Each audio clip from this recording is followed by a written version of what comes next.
Sometimes you pick up the Bible and think you're reading today's newspaper. Before us this morning is a story that is incredibly ancient and yet seems to have fallen off the pages of every Sunday edition in this country. It reads like the latest script from House of Cards or some other such show that takes us to the shadowed underbelly of power, politics, and corruption.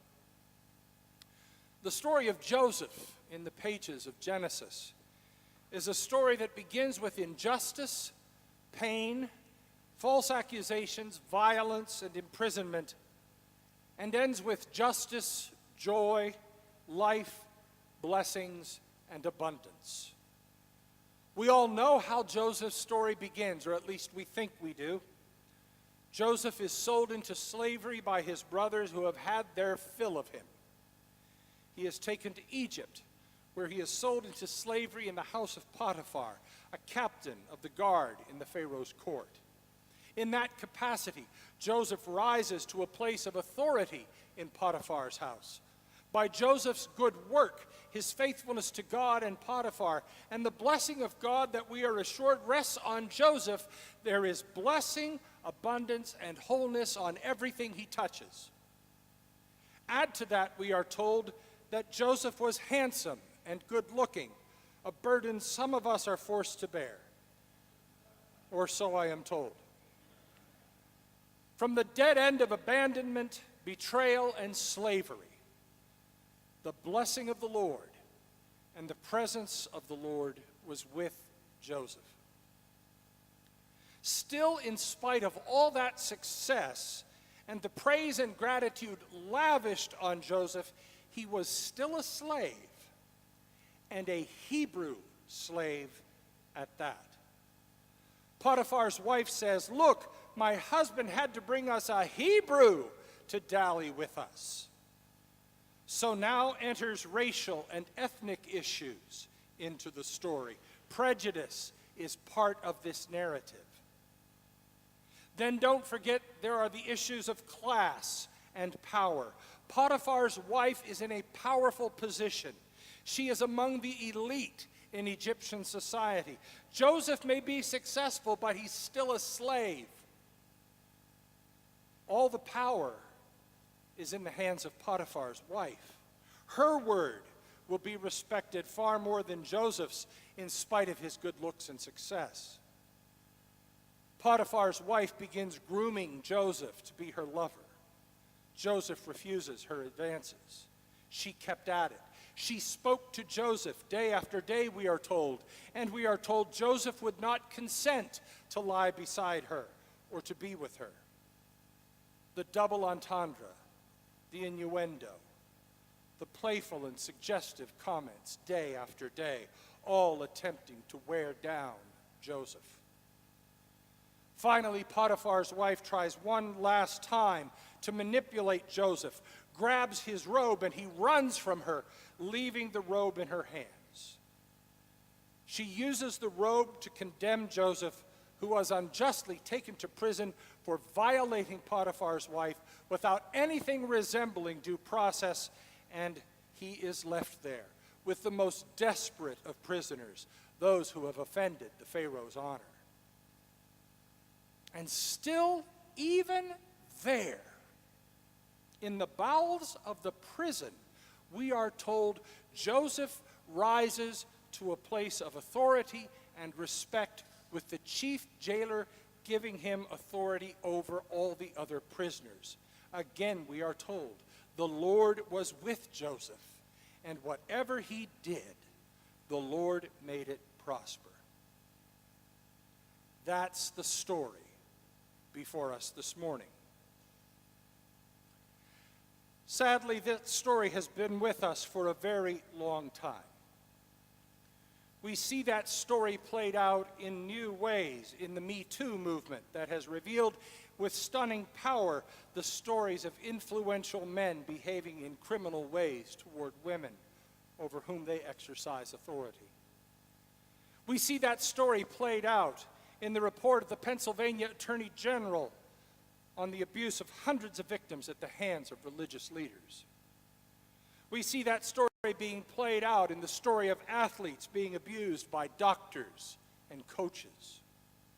We see that story being played out in the corridors of our national government as elected leaders and appointed leaders are accused and found guilty of sexual improprieties.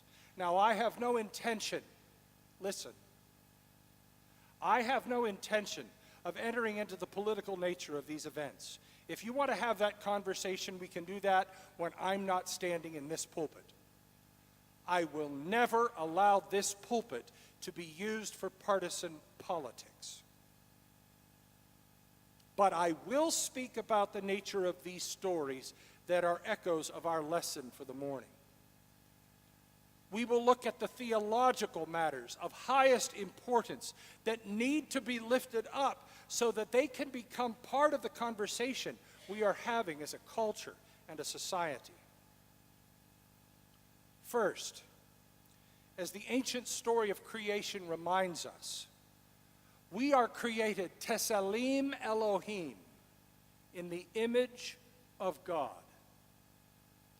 All people, regardless of their gender, race, creed, sexual orientation, class, achieved educational level, political philosophy, or party, regardless of any of the things we use to divide ourselves from each other, shred the fabric of our community, or shatter the good, all people are created in the image of God and are entitled to the same respect we would offer God. To defile the image of God in our neighbor is to defile God. Period. Full stop. On August 24th, 1955, Emmett Till, who was an African-American 14-year-old boy, was alleged to have offended a white woman. 4 days later, Emmett Till was picked up from his home at about 2 o'clock in the morning by two white men, beaten beyond recognition, shot in the head, and thrown into the Tallahatchie River, from which his body was retrieved 3 days later. Till had been accused of whistling and making flirtatious comments to a white woman. Having grown up in Chicago, he had no idea of the cultural lines he was crossing in 1955 Mississippi. Later, when the attackers were placed on trial, the alleged victim recanted significant portions of her testimony. Still, the all-white jury in 1955 Mississippi found the accused attackers not guilty of Emmett Till's murder and desecration. The image of God was unjustly desecrated, mutilated, and maliciously defaced. To meet the challenge of the second greatest commandment, to love our neighbor, is to recognize the image of God in which our neighbor is created, and to treat that neighbor not only as we would have ourselves be treated, but to treat that neighbor as we would treat God. Second,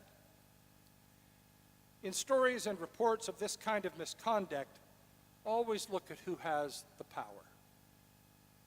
In our story, Potiphar's wife holds the power. Joseph is a slave, highly successful, good-looking slave, but a slave nonetheless.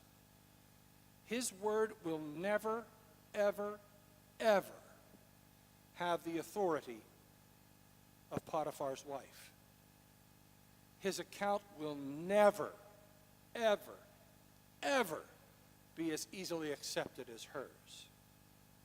Potiphar's wife has the power. Misconduct is about the abuse of power.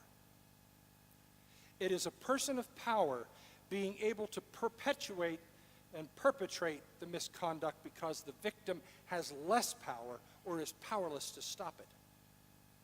A teacher has power over a student. A religious leader has power over a parishioner.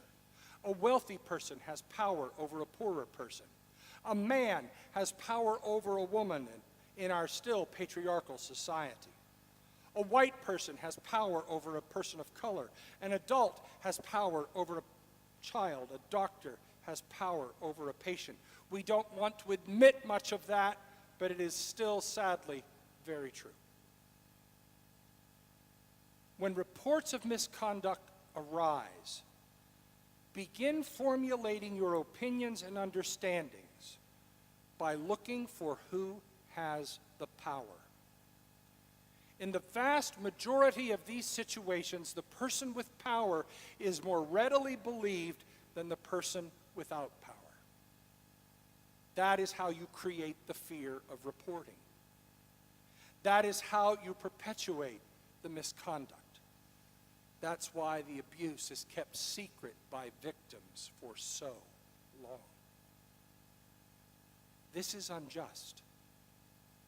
And our God is a God of justice and righteousness. The prophets spoke against the abuse of power and for the cause of those who were victims. There is a special place in God's heart for the cause of those who are victims of injustice and violence. Read the scriptures, and you cannot arrive at any other conclusion. Third, the misconduct we are witnessing in our society and culture today is in no small part complicated by the over-sexualization of our culture. Way back in 1967, for those of you who weren't around then, they were pretty wild times. The Presbyterians wrote in their confession of 1967, "Committed relationships exemplify in a basic way God's ordering of the interpersonal life for which God created humankind. Anarchy in sexual relationships is a symptom of alienation from God, neighbors, and self. Perennial confusion about the meaning of sex has been aggravated in our day by the exploitation of sexual symbols in mass communication.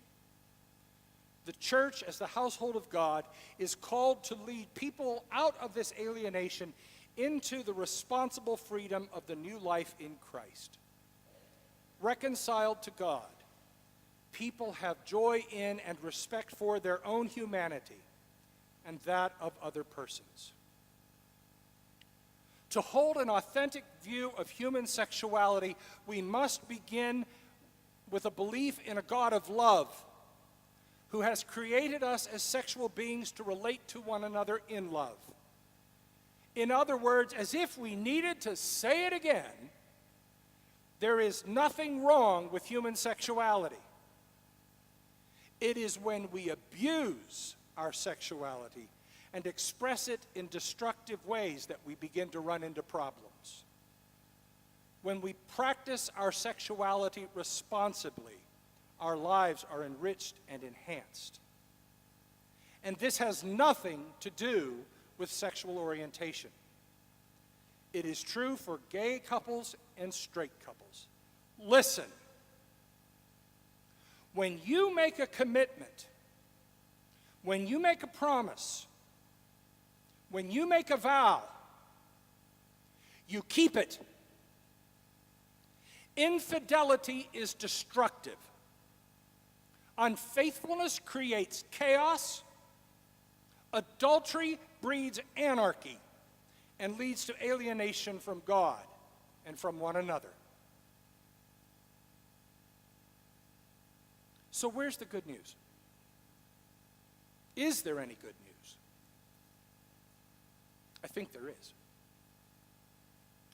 Throughout it all, we are reminded that God is with Joseph. God is with the victim. God is with the one unjustly accused. God is with those for whom the system simply does not work. Every 98 seconds, someone in the United States is sexually assaulted. That means, in the course of this morning's worship, 36 people have been assaulted. That says nothing about those who are experiencing abuse that goes unreported. As God was with Joseph, so we are called to be with those who are victims of this abuse and injustice.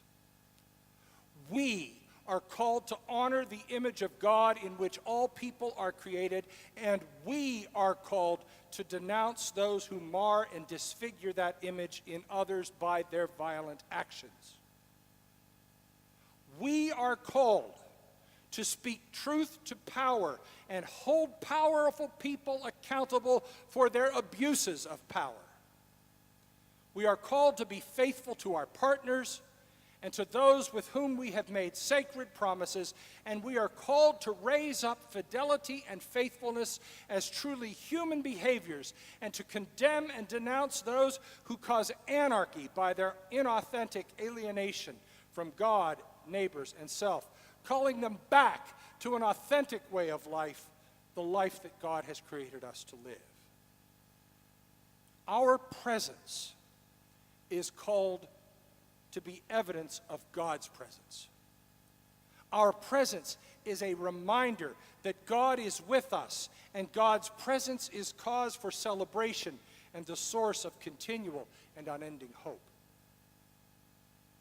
The good news is that for those who are treated unjustly, for those who suffer wrong, for those who are denigrated and disparaged without just cause, God is present. We are present. And we will not abandon anyone,